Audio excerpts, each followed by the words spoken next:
Hello and welcome back to another episode of the Chicago White Sox March to October here in Season 2. That still feels weird to say for a March to October, Season 2. I know last episode, after about the halfway point-ish, after the opening day gameplay was over, might have dragged on a bit. But I just felt after such a long time away from the game and everything that I wanted to get everyone on the same page with what the team's looking like, what the plan is, and today we shouldn't have any distractions. We should just be able to go ahead and get into a decent chunk of gameplay here. So we lost that opening day game and that's led to a 1-4 start, so we got to turn that around. I'm not too worried yet about, long-term success in the division, but we may as well not get off to a slow start. So we got to make a comeback against the Royals here, down 1 in the 7th. And not only are we down 1, but it looks like they're also going to have 2 on and 2 outs here, so we got to get out of a little bit of a jam. Alright, so Lance Lynn's on the mound. He's probably not going to be here. Well, I don't know. He did have a lot of energy left, but do we? Yeah, you know what? We are going to leave. Well, they have a righty up and then 2 lefties, so I was going to say we could leave Lance Lynn in to get the righty out, and then we could bring in a lefty to hopefully start next inning. But I guess if there's 2 outs anyway, we might as well bring in a fresh arm to pick up 1 out, and then we can bring in a lefty in the 8th anyway. So I think I will. I think I'll do that. We'll go ahead and get Graveman in this game. Now that I'm actually in game though, I'm kind of noticing we don't have as many good righty options in the pen as I'd hoped, because we have Hendricks as a righty who's the closer, so I tend to want to leave him for the end of the game. Lopez is a long relief guy, so that really only leaves Graveman and Joe Kelly, and I just don't know how much I trust Joe Kelly in this game. He's kind of wild. Alright, 0-2 count right away. Can we get him to chase here? Oh, let's go back to that slider. He got him again. Alright, good job. 4-pitch strikeout, get us out of that little jam. Graveman does his job. Now we got to do our job on offense. And Pollock's leading it off. He's the only one I've hit a homer with so far. Looks like they're sticking with their starter, Brady Singer. Alright, there we go. We drew the walk. That is a fine leadoff at bat there. Made him throw a decent amount of pitches also. Might not last the rest of this inning. And if he does, we should be able to score something. Grandal, that's got to get to the gap, dude. That's not going to get to the gap. Okay, I was under it. Fair enough then, but man, I thought that was going to get to the gap. Especially since he took kind of a weird route at the start of that. Angle, though. Angle gets a first pitch base hit. No. Somebody run. I'll be interested to see when Crochet makes his return in real life. Whenever that'll be in the 2023 season. I'll be interested to see where his velocity's at, because obviously he broke into the league throwing heat over 100 every pitch, and then last year that velocity just went away. He was still good, he was still a very effective reliever, but instead of sitting 101, he was sitting 96. So I'll be curious to see after an arm injury and the surgery like that if maybe he gets back to around 100. There we go. That was shaping up to be an unnecessarily long at bat. Still 7 pitches though, and that ball was hit a little better than I'd want. That ball was hit better than I'd want too. From some nobody here. Clay Dungan. There we go. Clay can take a seat. Let's have a clean inning, Crochet. Looks like this is another. They have a couple no-name dudes here. Clay Dungan, Jared King, and Vinny Pasquantino. Are they all fake people? Alright, so this just must be a thing now. Instant 0-2 count, couple foul balls, couple good takes, and then every at-bat's gonna last at least 6 pitches. At least we're getting out of it, though. Are they really sticking with Singer? We have to put up runs this inning. There's no way that bloops in, right? Yeah. Still can't adjust to the 2 seams or sinkers running away from lefties. It's been months into this game. Larry, yeah, pulled off on that one. Same thing, look at that. PCI too far to the right on a 2-seam away. I've literally been saying this probably since the first ever video that I made on MLB The Show 22. I don't know why this is a new problem this year and why I haven't been able to adjust consistently yet. Alright, well he's completely out of energy now, so let's see what that means. Is he just going to throw it outside of the zone? No, he's not. I was sitting fastball right down the middle, and I was still late on it. Well, on the bright side, we'll have 3, 4, 5 coming up in the bottom of the ninth, but we'll have to score. I want to see Taylor Rogers in a White Sox uniform for the first time. I mean, that was hit hard, but it's a one pitch out. We don't get that too often. Let's get this play Larry nice. Good inning from Taylor Rogers. Couldn't miss any bats. There is no way that they're sticking with Brady Singer. He's out. He's gassed. We do have a hit, right? Okay, yeah, obviously, because I've gotten a hit. I was gonna say they're not going for a no-hitter or something. I'll take a leadoff walk though. Thank you. And not just a leadoff walk, but a leadoff walk with speed. A gapper might tie it. Who do they got? A lefty, Jake Brents. That's the one. That is the pitch right there. You gotta do something with. And I missed that one. I missed the mistake, though, earlier in the at-bat. That was where we lost the at-bat. Still got 2 more outs, though, and we got Pollock, who's got a lot of power against lefties. Oh, I was sitting on that too early on 98. Oh, and that one too early also, dude. Grandal's up, though. Grandal hits lefties well, too. And another pop-up.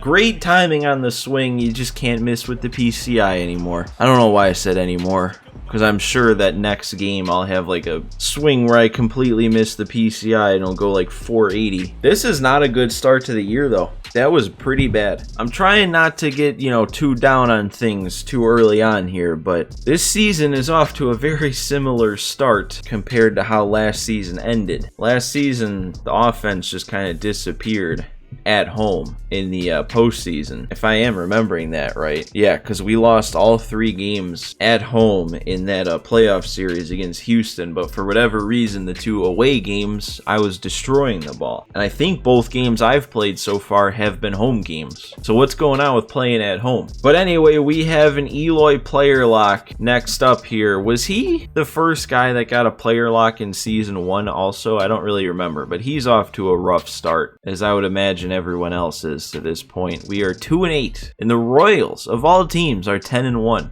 with all their made-up players. Look at this Jared King guy. He's 18. All right, but this Eloy player lock though, this is probably a good thing that we're playing the Cubs, because in Eloy's career, he destroys the Cubs. Gotta turn his season around here. He's gonna be a big bat for us. Last year he was one of our biggest. 35 bombs with an average over 300. Off to a slow start this year, but as the DH, he's gonna be playing pretty much every game. So if he can replicate what he did last year while playing like 30 more games, if he does play every day as the DH, this would be the launching pad for that. So let's go ahead and get into this player lock here. Honestly, I hope we're facing a righty, because he's better against righties. We are, but it's Chris Bassett, and that's 3 games in a row with Lance Lynn as the starting pitcher that we've played. Well, it's time for our player spotlight, Singy. Eloy Jimenez is a player to watch for this team this year. He sure is, Boog, and even though he's already looking like a key contributor, he's still a young player, but most people around this organization think he's going to keep getting better and better, and I expect him to take a leap forward in his development this season. He could make a big difference for this team. So I'm excited to watch him play live in this one and see what he's got. All right, first at bat in the first inning, already up 1-0, and we're playing on the road too. Didn't really key into that earlier, but that could be good for us. The combination of facing the Cubs as Eloy on the road, we might actually be able to do something at the plate here. And please run that out. Dude, that was a good swing. Hit the ball about as well as you can without getting any lift on it. I hit it so hard that that's the reason we couldn't run it out. Stop it. I don't know how hard that ball was hit, but that's in foul territory. It's a line drive foul. That should never be an out. Ban the shift. Why'd they call that a ground out? Please leave. Please carry.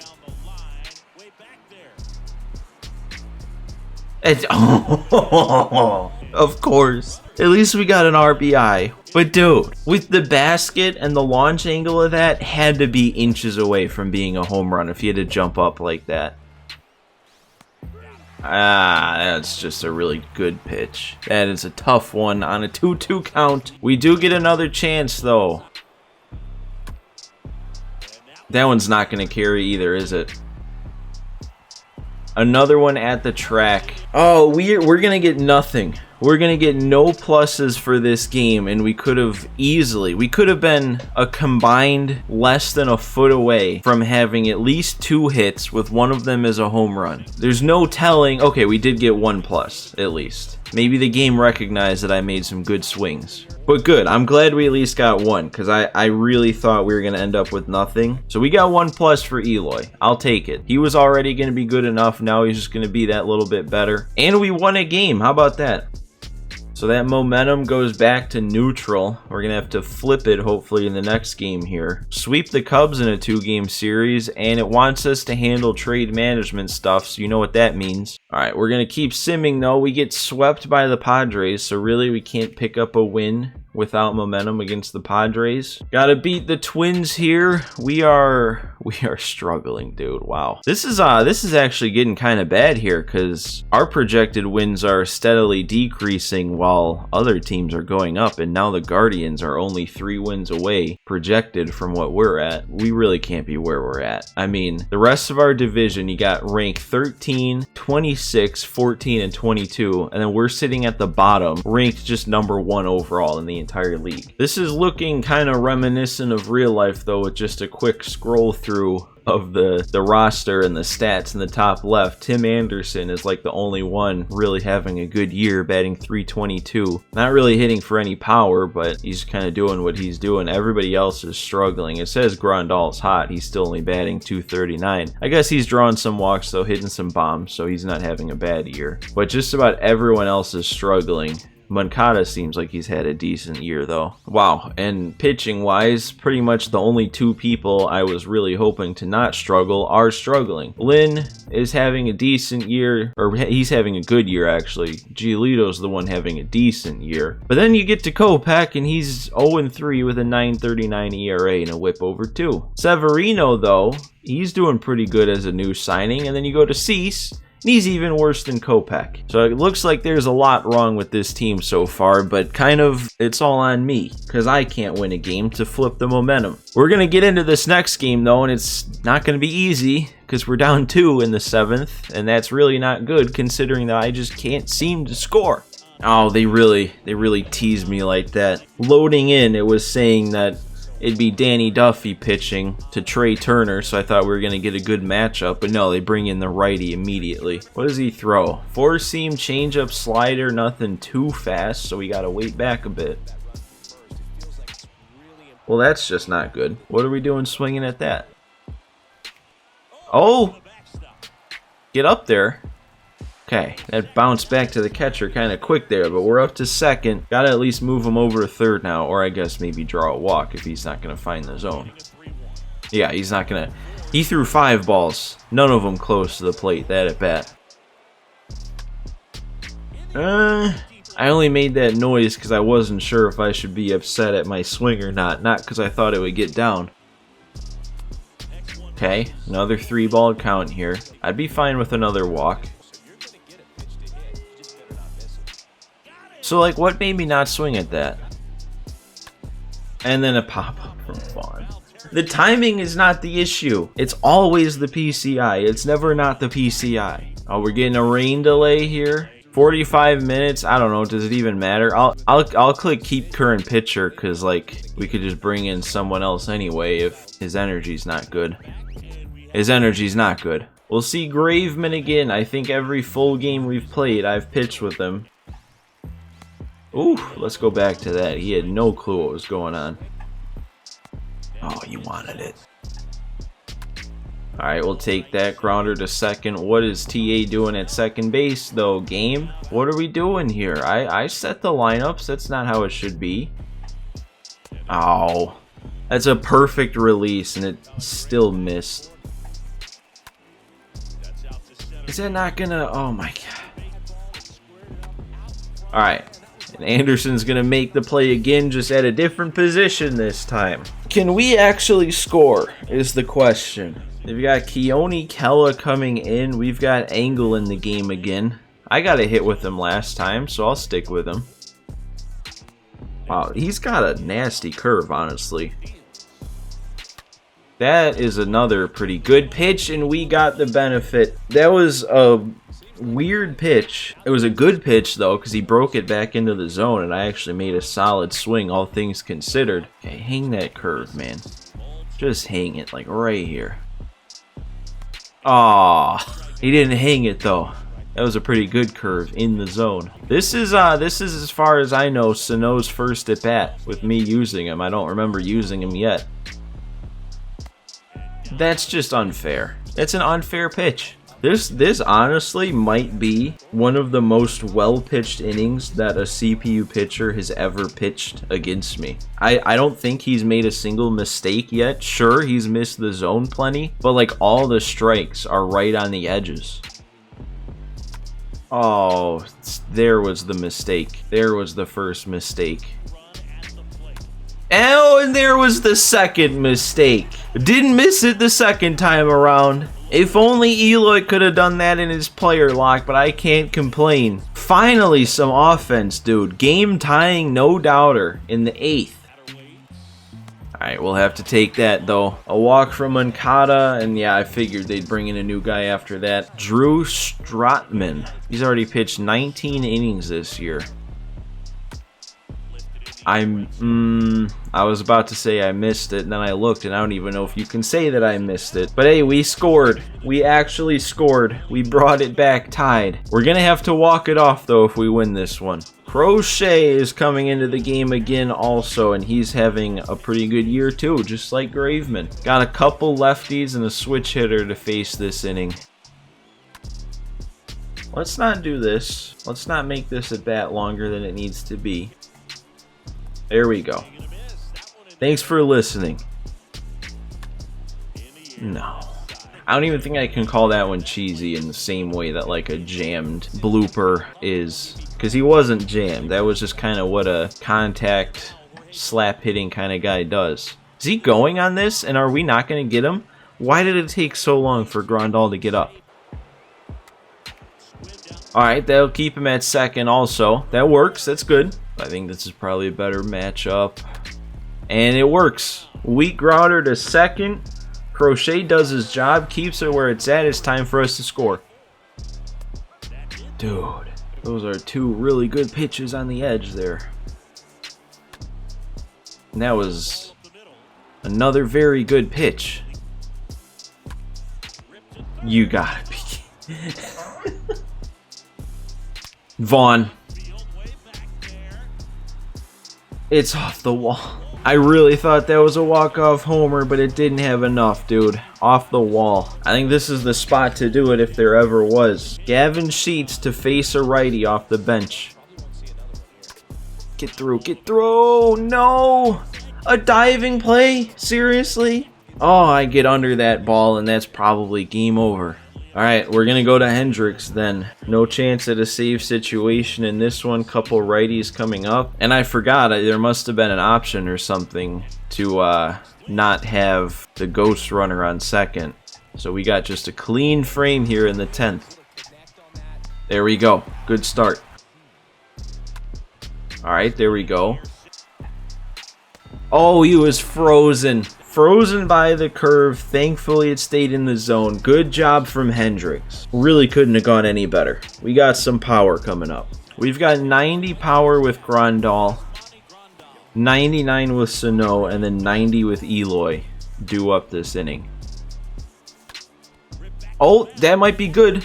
Run, Grandal, run. He's safe. Oh my god. The wheels. You couldn't ask for a better time for the pitcher wall to come back. That would have been a routine grounder with that shift. See what I mean about the perfect pitches? Who's doing anything with that? Who's even swinging at it? Alright, I don't know. Maybe not the smartest move to pinch run now, because I feel like even a ball in the gap with the arm of Buxton might not get him home with that speed. Maybe Eloy will just take any doubt out of it and hit another homer. That was a strike, so that's not a dumb swing at least. At least I didn't swing at ball 4, but man, you gotta go with that pitch. Okay. That'll extend it, bring the top of the order back up, and depending on the type of hit, a base hit could win the game here. That's gonna do it. That's weak enough. Buxton's arm's not gonna be able to make up for it. Trey Turner, our newest player, comes through with the walk-off to give me my first win that I've earned myself. That is a good way to end an episode. Finally rallying, putting some runs on the board, and then walking it off. That's a lot of momentum. That is going to be huge to turn this season around before it really gets out of hand. Eloy with the big game-tying 2-run homer. Liam Hendricks with the big top of the 10th. And there we go, 5 momentum fireballs. And look at where we're at. This could get us right back to 500. There we go. Let's sweep them. 4-game series, let's sweep them. We do. And we're still winning against the Red Sox. That's a 5-game winning streak. And our next moment will be to win to keep the streak alive. What are we sitting at here? We are back to 9-11. 6 back in the division. That was a good turnaround here. We still got some work to do, but that was huge. But guys, that's going to do it for this one. Make sure you leave a like for me if you enjoyed and subscribe so you don't miss any future episodes of the White Sox March to October. Thank you all for stopping by today, and I will see you next time.